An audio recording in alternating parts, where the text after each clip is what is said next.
Donald Trump is the loser of the election, and lately he has been adding to that loss record in court. Now, we've been covering these cases on The Beat for what they are, theatrics from a Bill Barr election memo that made headlines for about a day, even as it didn't change anything, which we showed you the moment the news broke, to a series of irrelevant court cases that basically are continuing to get tossed or pulled by Trump officials and allies themselves. Now, that's now happening to a key allegation in a Trump, Pennsylvania lawsuit, which is dropping the claim that hundreds of thousands of ballots should have been tossed because of how they were monitored. Now voters in 4 other key states who had alleged voter fraud are dropping their lawsuits. This is a continuing trickle of courtroom failures that have been tied together by the visage of this man, Trump lawyer Rudy Giuliani, who's now supposed to lead some sort of new litigation, but will work independent of the Trump campaign's formal legal operation, which even Republicans admit is another sign that Trump is giving up on the formal attempt to win cases and instead turning to a TV lawyer who could just use the theme of court as a foundation for these theatrics. And Giuliani's definitely already going down that road with outlandish and false claims on Fox News this weekend. Now, you're about to hear some of the false claims that we have been fact-checking, followed by a legal expert who will further correct them. So just buckle up briefly for this bonkers clip.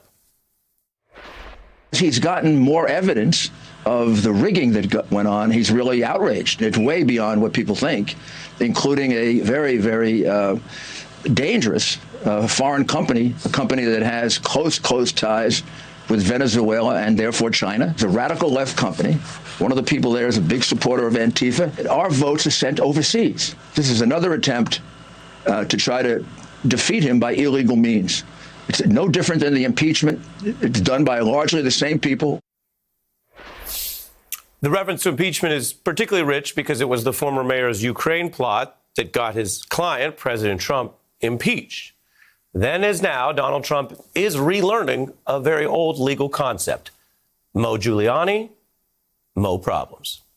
We turn now to former federal prosecutor John Flannery, who knows Giuliani personally. You could see they worked together in the mid-1970s. He has extensive experience as well as advising congressional investigations on these types of issues. Good to see you, sir.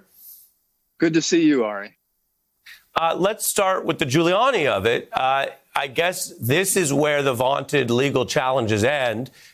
Fittingly, perhaps, not in a courtroom, not in some other method of protest or civil disobedience or anything that might be vaguely civic, but right. in a Fox News green room. Well, that's the safest place to tell lies these days. You know, faux news. Maybe you can't say it, but I certainly can. And objectively, if you take that bonkers segment that you just had, he made reference to contacts to Venezuela and to strongmen and so forth. And that corporation has none. They reached out for a liberal contributor and tried to merge that together with it, and that's not true. So it's always been true, I guess, from day one with Trump. Even as a candidate, you couldn't believe what he said unless he made an admission against his own interest. And Rudy Giuliani has been that and worse. It's sort of he's made admissions for other people. And the worst thing we have here is a man who had the capacity as a young man to be a great trial lawyer and a great model for people to understand the law in America. And instead, he's taking the talents he's lost as a young man and distorting and misrepresenting our election process. And he's attacking it with no facts in any of these actions. Judges we're lucky to have who have questioned the facts. You know, was there a person who could observe? Oh, well, yeah, there was, and they were closer, but we had other people that we wanted to be present. There are these kinds of contradictions. And then when people are about to come to court and to be judged by a judge who's going to ask facts and see if the law fits, they either withdraw the case or it's thrown out. So I think the long game here is to undermine our electoral process. And if you think about, I mean, you had Schiff on here a few moments ago, and I was glad to hear him speak. But if we go back to that, what was Trump to do for his puppet master, Putin?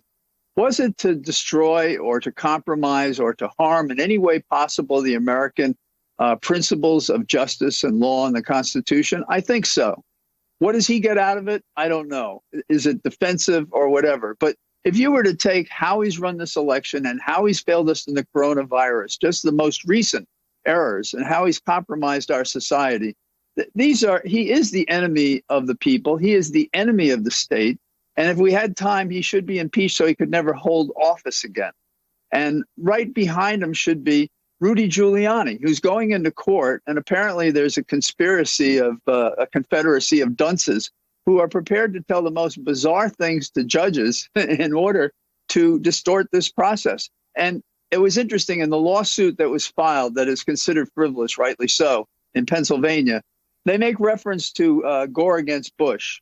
And it's like they're trying to squeeze what they don't have in fact into something like the question of equal protection in Florida, where there was a separation of, 574 votes. Whereas we have, if I remember correctly, something like 70,000 spread in Pennsylvania. And that's not the only state in which Biden is beating his fill in the blank. And so I think what we have here is Rudy has proven himself by his different adventures, Rogue Rudy or Silly Rudy, when he's not protecting his shirt or whatever else he's doing. He is part of this cabal of people who would compromise what's best about America and who would literally support a man who is, by doing nothing, killing people in America, not protecting us against this virus. So if there's a legal pathogen, it's this duo. And if there is one that's true, that is actually killing people, it's the failure to act on the coronavirus. Hey, I'm Ari Melber from MSNBC. You can see more of our videos right here, or better yet, subscribe to our YouTube channel below. You could have been anywhere in the world, but you're here with us, and we appreciate that.